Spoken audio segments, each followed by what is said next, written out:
This qualifying recap brought to you by Phillips Connect, technology that moves us forward.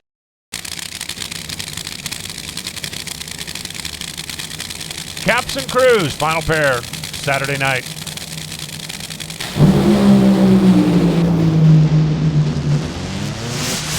.837, 337 miles an hour, and Ron Capps goes to the top.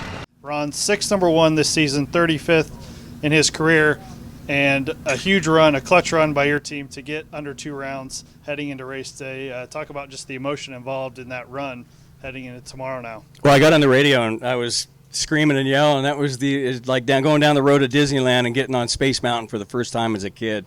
I was fighting for my life to keep it between the guardrail and the center line, and it was just hunting and moving. And a lot of times you think, oh, it's taking ET away, but I felt the clutch come in sooner than normal. And today I could just tell. We had issues yesterday. It turned out it was ignition issues. They found it. And today it just had that max cackle that Gary Scelzi always talked about. Man, when your car is banging and popping and just sounding good at idle, then you do the burnout like, oh, man, it might be too much.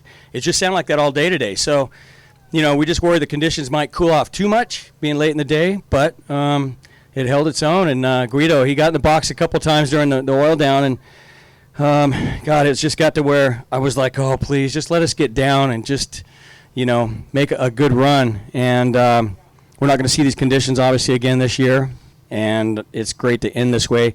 Listen, we started the season as a number one qualifier at the Winter Nationals, which was crazy as a new owner, and I just thought, man, how much better can it get? And then we go on to win 5 races and come in and steal the pole here at the end. So this is what I talk about when you get into a race car like this and you wish you could make those runs at those big moments, but when you actually have the capability and the personnel and the tools, and obviously the sponsors with Napa and Toyota, but when you have the people and you strap in and you go, not only do I wish I can, not only do I feel like we can, but I know we can go throw down with the best. It's a great feeling. So what a way to end qualifying.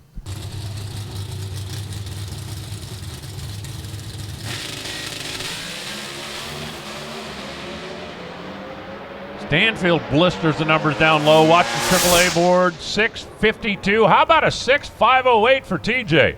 Wow, Troy Coughlin Jr. just went to the number 1 spot, and he didn't have their greatest run as far as early numbers. Well, just made 2 really nice, clean runs down the 1320 here at Pomona, and there's nothing else just like being here, coming under the tower, under the breezeway.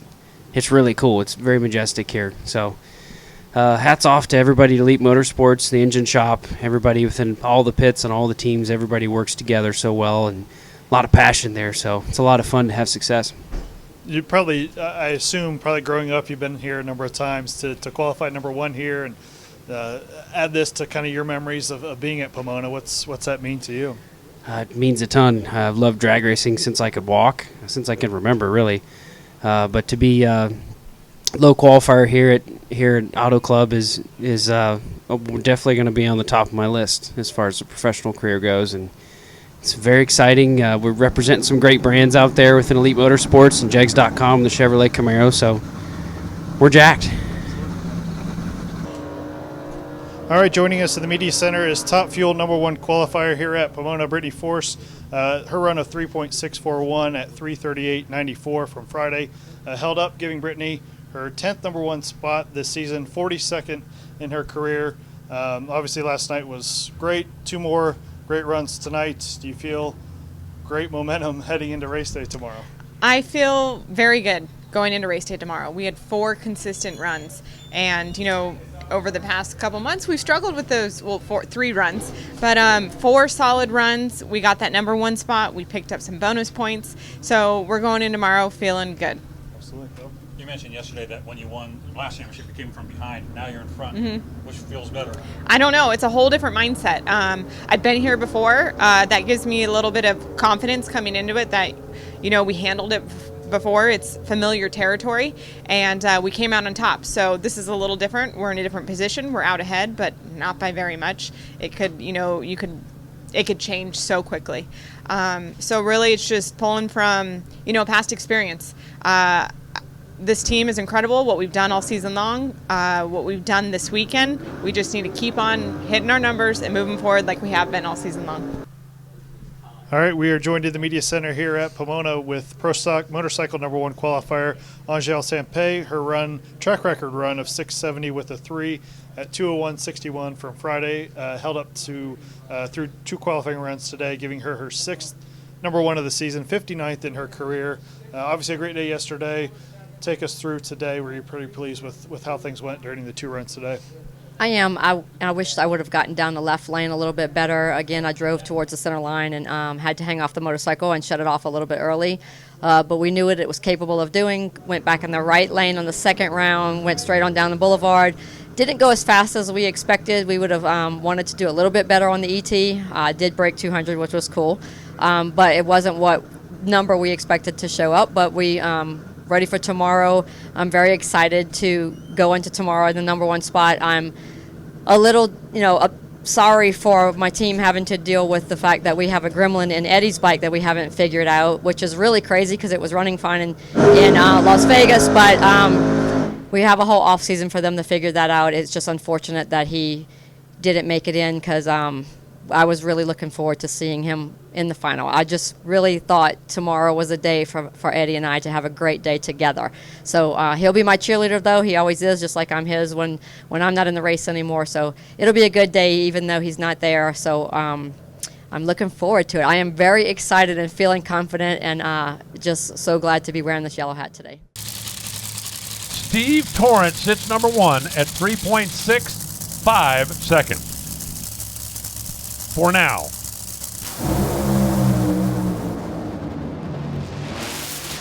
How about 3.641? 338.94 miles an hour. Brittany just went 297.94 to the 8th mile, goes to #1, sets the record. Yeah, that is a great start for our team to, really be able to grab those points wherever we can. And it's 1.5 here this weekend in Pomona. And pretty awesome to run the 338 and, grab that mile per hour at my home track. That was pretty exciting. When I got out on the other end, they said 338. And I said, did we beat our St. Louis 338? What were the numbers on it? And they said, yeah. So it's pretty cool to hold that track record here at home. My home racetrack that I grew up running. Love it here. Just to make sure that the rear tire hits the ground the way you want it to at the initial step of the throttle.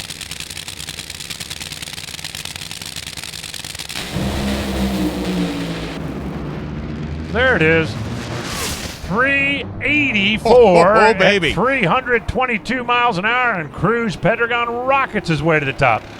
Let's put it this way. I've been surprised before at the finish line, and I don't have a radio. I took the radio out of my car just because whatever I need to know, I'll figure it. They'll tell me afterwards. So I didn't know what we ran the first run. I thought it ran another 88 because we tested in Vegas on Monday. It ran an 88. I thought, man, if it ran close to 88, I'll be happy. And then they said 84, pounding on the hood of the car. So, to say I was happy and excited and relieved all in one would be an understatement. It was such a great run. And honestly, the car had a cylinder out about 3/4 track on that one. So had we been able to put the back half of this run with the first one, it would have been a little bit better.